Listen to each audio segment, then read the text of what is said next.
I was reading it in one of the books that your dad Mm, inspired your love of sea life. And so tell us about that. 100%. Yes. Yeah. There's so many things that come into play, that have inspired me to write the stories and 1,000%. Thank you for bringing that up. Yes, You're that's on welcome. my website. Um, yes, he was a scuba diver back in the 60s when it was really just an up and coming thing. There were not very many scuba diver. It was an unusual thing to do, but my dad was such an adventure seeker. He was amazing. I just adored my dad. He did everything. He played tennis. He was a ski instructor. He would fish and hunt. He was always gone on, going here and there, and he would scuba dive, and he would bring back lobsters, scallops, all kinds, and all these wonderful stories of the ocean. I remember one time he drove this big Cadillac, and the trunk was huge. So he opened up the trunk, and in it was oh my goodness, what kind of a fish was it? Huge, a halibut. Wow. And, like both there, it just looked so strange to me. Both eyes were on one side. And I was like, ah. And he goes, yeah. He goes, we're having that for dinner. And I was just like, oh my gosh. And so all the neighbor kids would just thought it was the strangest thing because I'd say, "Oh my gosh, we had scallops and they were delicious," and they'd be like, "Scallops, what are those?" And so that was my life with my dad. He would tell me all these great stories about scuba diving and how I remember him saying he saw a when on the other side of Catalina.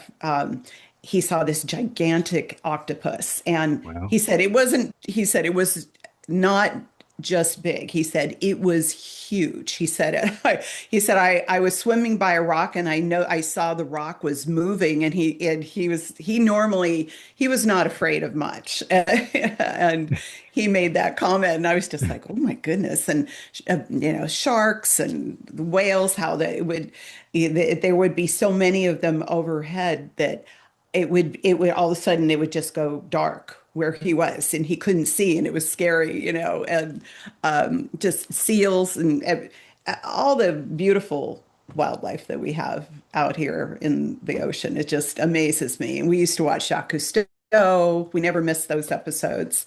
And so, yes, he definitely inspired me uh, to write, about the ocean for sure. Now, Rita, do you plan on writing more books in the Dogfish series? I do. He's Yay. going to go a lot of places. Yeah. Yeah. So I can't really talk about anything, but I have so many ideas, and I love storytelling. I just find such joy in that. But I do also have to say, so I do uh the characters are my characters that I come up with, and I'll draw. I don't really go into great detail anymore because I have a fantastic illustrator. He's amazing. I was going to And, ask you and I about didn't him even too. I didn't even tell you about him. So I went on this app. It's called Fiverr to find Yes. an illustrator after I talked to My Word Publishing, and you know, uh, they said, "Well, who's your illustrator?" And I was like, "Well, I don't know." And they said, "Well, go on Fiverr, place to start, see who you find." And so there are so many talented illustrators there, and I saw this one person had I saw somewhere on his file that he had done this beautiful mural, and it's in Venice, California. So Wow. very close to me, same time zone, which was important to me. And so I called him, and we were talking, and I told him about my character and my idea for my first book, and he said, "Oh, yeah, he said, I've been on many beach cleanups," and he said, "It's not just the plastic, it's the microplastics." And I was like, you're my guy. So, and I loved his work. The things that I saw, he's worked for Disney and Pixar and Family Guy, Simpsons. He's done a lot of work, and he's so talented. And he just brings my characters to life, and I just love him. He's fantastic. That's So, awesome. Yeah, gotta. someone was telling me about that app. A guest that I had on. She was recently. She told me about Fiverr, and I found some very interesting people on there. So that's a good resource. Oh, yes, definitely. Definitely. Yeah. Well, I wanted to ask you a couple of things before you go. Okay, first of all, if you had one quick bit of advice for someone who was thinking about writing their own books, what would that be? Retain your rights, um, research, and make sure that who you're dealing with is uh, really great and somebody that is going to match you, you and the way you want to do things. And gosh, don't stop. Just just keep going. You have so much to offer the world. Yes. Everybody has their own beautiful story. And I'm amazed by all the fantastic authors that are out there. And I'll read their stories and just think, oh, that's just so beautiful. And everybody has their own style. So just just be you, be yourself, be true to yourself, and don't stop. Just go for it.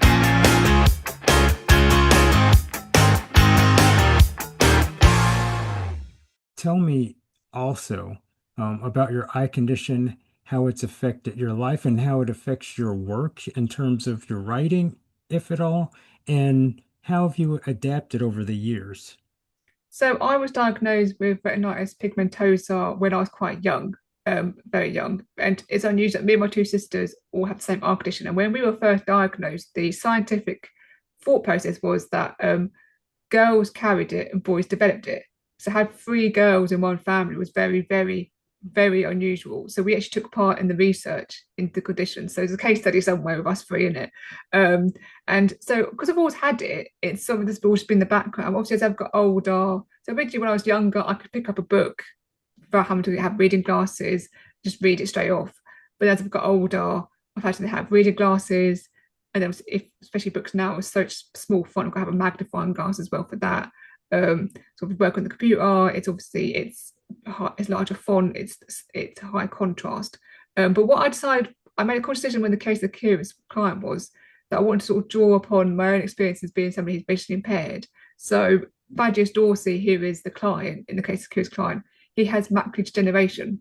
And because of that, he then suffers from what's sort of colloquially known as Charles Bonnet syndrome. So he has hallucinations because that's what happens when you have visual impairment, is that your brain fills in the gap space. And people have said that they see colours or they've seen like people and they see like, hallucinations. But I thought putting that in the 1890s context is even more interesting because how would they have dealt with that? And it was interesting talking to like the Royal Society of Opticians, and he said basically that back then that would have been seen as a pseudoscience. So they wouldn't necessarily have understood all about eye conditions, that sort of thing. And Mm. because he is seeing hallucinations, they think he must be mad. But also because he's more wealthy, he doesn't have to go into an asylum. He can have an attendant at home, and that's the arrangement he's got. He's got an attendant who looks after him in his home because they think that he's mad. Um, so from that point of view, it was like really interesting to sort of like look at it through that lens. But I was also sort of showing how he's had to deal with.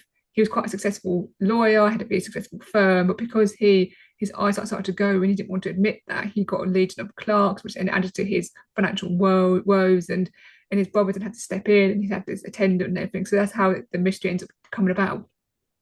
I think the highest compliment I think probably had from that book was that somebody actually emailed me and said, as a visually impaired person, I really liked your book because it was a realistic representation of somebody who is severely visually impaired. So I thought, yeah, I've Wow. done my job there. Yeah. So If you were giving advice to any new writer or someone who was interested in writing novels or any kind of stories, what advice would you give them? Okay. And also in publishing as well, Yeah. your experience is self-publishing because a lot of people go that route. And so Yes. what would your advice be to anyone asking you for advice about those things? So in terms of writing, I would say you need to make sure that you get an editor. No matter how good at editing you think you are, it's always best to have another pair of eyes to actually go over your work, because readers can be quite cutthroat, and at the end of the day, they don't know you. You don't know them, they don't know you. So they can be very brutally honest. And there's always going to be a typo. There's always going to be something that's going to fall through the cracks. But as long as you know that when you put that book out, it's the best that it can be, then that's the best you can do, really. So that's something that I learned the hard way, really.